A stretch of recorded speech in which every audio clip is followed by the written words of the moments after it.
Assalamualaikum guys, welcome to my YouTube channel. Okey, pagi ni saya buat video pergi beli sarapan. Videonya agak panjang lah juga. Tengok sampai habis. Tu saya tunjuk basikal sebab lepas tu saya tunjuk suasana. Lepas tu saya tunjuk arah sana. Tak ada banyak kereta. Lepas pagi 7 pagi macam tu banyak kereta kot. So, saya dah habis sekolah. So, santai-santai saja. Okey. Kita tengok saya beli apa sekejap lagi. Okey. Saya beli kuih 2 macam tu. Lepas tu Maggi dengan 2 nasi lemak. Okey, King. Saya edit ni awal sebab nanti video yang lain pun mau rekod juga. Sampailah hari Sabtu ni. Ke korang nak tengok video lain? Ke korang nak saya buat video lain? Sila komen di bawah. Okey. Ni dah sampai tempat beli.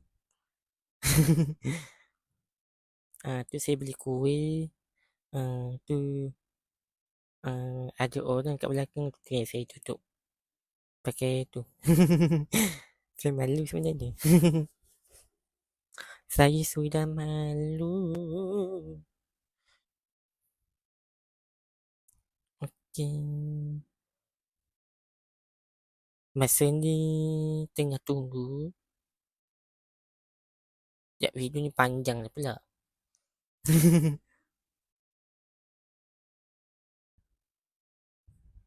Ni dah habis beli. Okey. Tu tiba-tiba ada tangan ni pula saya. Okey. Ni tunggu, tak tahulah tunggu apa. Tak ingat.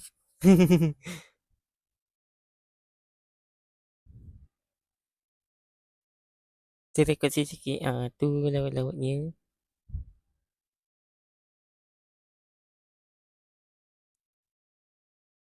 Macam terbalik lah pula video ni.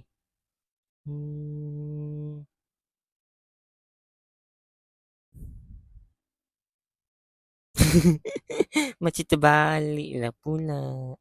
Okey. Saya rekod balik. Saya bawa sikit satu tangan je. Ini kalau satu tengok tak tahu lah. Suasana area sini.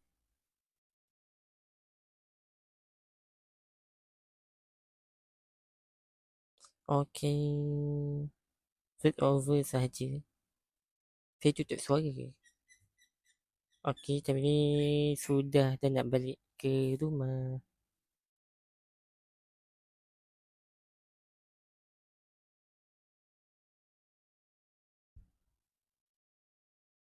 Kita nak buat video panjang lagi. Bye.